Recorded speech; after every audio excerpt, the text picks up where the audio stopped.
Datuk Meluh Labuan Kuala Krai. Menteri boleh bersedia. Sila Datuk Meluh. Bismillahirrahmanirrahim. Assalamualaikum warahmatullahi wabarakatuh.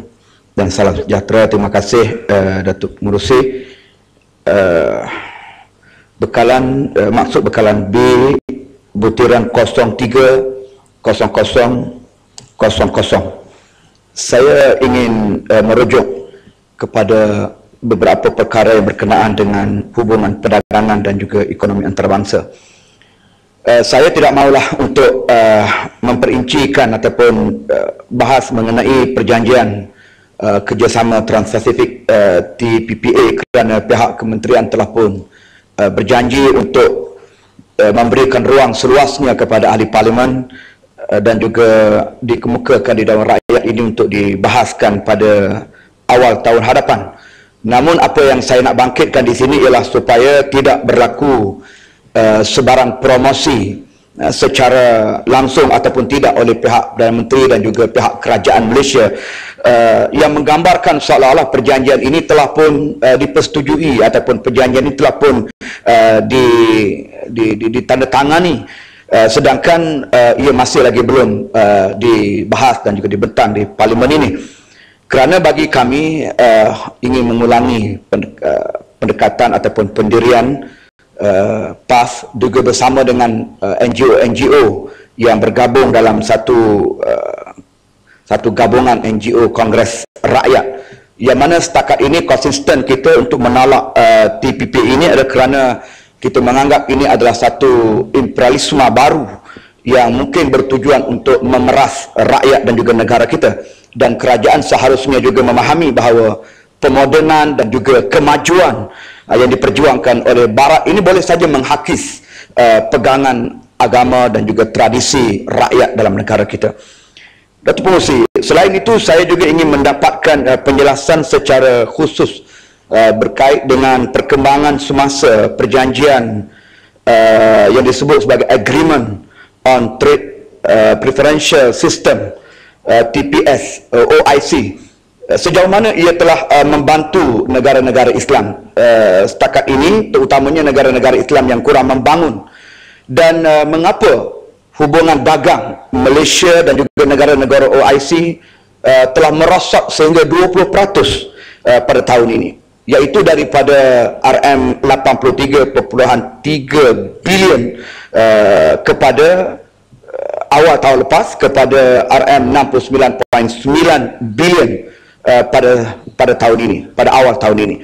Jadi kenapa kedudukan itu boleh berlaku, kemerosotan ini berlaku? Apakah perjanjian ini tidak memberi kesan apa-apa kepada hubungan dagang Malaysia dengan negara-negara OIC? Kerjasama ekonomi dan juga perdagangan bilateral dan juga multilateral antara negara-negara OIC yang juga masih lemah dan tidak ada anjakan yang ketara, yang mana ini adalah satu perkara yang perlu dilihat secara serius, kerana setakat ini Malaysia hanya mempunyai. Ya, terima kasih Mas Mamun. Sikit Temeloh, boleh? Ya, terima kasih. Boleh tak kalau Temeloh bersetuju bahawa sekarang ni kita dilihat hubungan dua hala, terutama sekali perdagangan dengan negara-negara OIC ni kelihatan agak merudum disebabkan oleh kesungguhan kerajaan untuk mengadakan perjanjian-perjanjian dengan negara-negara yang lebih besar, mengenepikan hubungan dua hala, terutama sekali dalam perdagangan dengan negara-negara Islam. Ya, Datuk Pengerusi, ini juga antara kebimbangan kita, kerana apabila hubungan ataupun perjanjian yang dimeteraikan antara kuasa-kuasa besar ekonomi, khususnya Amerika, dia sedikit banyak akan memberi satu tekanan dan juga kekangan kepada negara-negara membangun dan juga negara-negara umat Islam. Ini antara kebimbangan yang telah kita suarakan sekian lama, dan saya bersetuju dengan apa yang dikemukakan oleh Pak Simah sebentar tadi, untuk diberikan perhatian oleh pihak kerajaan supaya langkah-langkah itu dapat diambil tindakan secara berkesan. Setakat ini, saya sambung balik apa yang saya kemukakan tadi. Setakat ini Malaysia, Datuk Pengerusi, hanya mempunyai hubungan dengan Pakistan dan Turki sahaja, Jadi bagaimana hubungan dagang dengan negara-negara umat Islam yang lain, khususnya di Timur Tengah, dan ini untuk menambahkan lagi lah hubungan dagang antara Malaysia dengan negara-negara OIC yang lain. Keadaan ini akan menyebabkan negara Malaysia dan juga negara umat Islam secara umumnya akan terus bergantung kepada negara barat jika sekiranya Malaysia tidak mempunyai hubungan yang erat dengan negara-negara OIC sendiri, negara-negara umat Islam yang lain, untuk meningkatkan usaha dagang yang kita bincangkan tadi. Datuk Pengerusi, yang kedua, saya ingin merujuk kepada butiran 080100, Perbadanan Perusahaan Kecil dan Sederhana Malaysia. Pertama, saya ingin mengucapkan terima kasihlah kepada kerajaan kerana memberi perhatian secara spesifik kepada perusahaan kecil dan sederhana dalam peruntukan bajet 2016 yang lalu, yang mana kebanyakannya menerima tempias daripada kelembapan ekonomi dan juga kenaikan kos input produktiviti ini. Jadi dengan perhatian yang diberikan ini, sedikit sebanyak akan memberi kekuatan kepada PKS ini.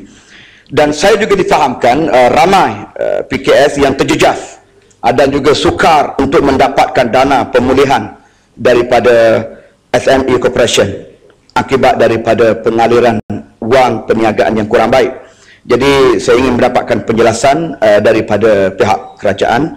Dan yang keduanya, siapakah pihak yang sebenarnya menawarkan skim dana pembiayaan PKS yang patuh syariah yang diumumkan dalam bajet 2006 yang lalu? Berapakah kadar peratus keuntungan yang telah ditetapkan ke atas pembiayaan tersebut? Dan saya harap supaya kadar peratus keuntungan dalam apa jua dana pembiayaan patuh syariat itu tidak membebankan pemohon pembiayaan, terutamanya yang kita tahu sekarang ini dalam ekonomi yang tidak memberangsangkan. Dan yang ketiga, saya juga meminta supaya pihak kementerian dan juga SME Corporation ini supaya dapat menyediakan plan yang bersepadu untuk meningkatkan kapasiti KPS bersaing di peringkat antarabangsa, terutamanya daripada aspek inovasi produk dan juga perkhidmatan serta pencapaian kualiti. Sebab ramai pihak bimbang dengan wujudnya AEC ataupun Asian Economic Community dengan izin, dan kemungkinan juga dengan TPP ini, maka ianya akan terus menyisih PKS dalam persaingan global. Jadi perkara ini perlu diberikan perhatian oleh pihak kerajaan. Dan akhirnya, Datuk Pengerusi, saya ingin merujuk pada butiran 100200, hampir sama dan serupa dengan apa yang dibangkitkan oleh Kerana Jaya sebentar tadi berkait dengan sewaan bangunan baru di bawah butiran 100000. Yang mana saya difahamkan ibu pejabat MITI ini dipindah ke Menara MITI, Jalan Sultan Haji Ahmad Shah, di komplek pejabat kerajaan Jalan Tuanku Abdul Rahman. Apa yang saya ingin dapatkan penjelasan ialah apa maksud dan tujuan sebenar bangunan baru ini, dan kalau itulah bangunannya, kenapa pihak MITI menyewa bangunan tersebut? Kerana setakat yang saya maklum, MITI adalah satu-satunya kementerian yang tidak beroperasi di Putrajaya. Kenapa begitu? Sedangkan kita telah memusatkan pentadbiran dan segala kementerian di Putrajaya. Jadi mohon penjelasan daripada pihak kementerian. Terima kasih, Datuk Masih. Ya, Labuan.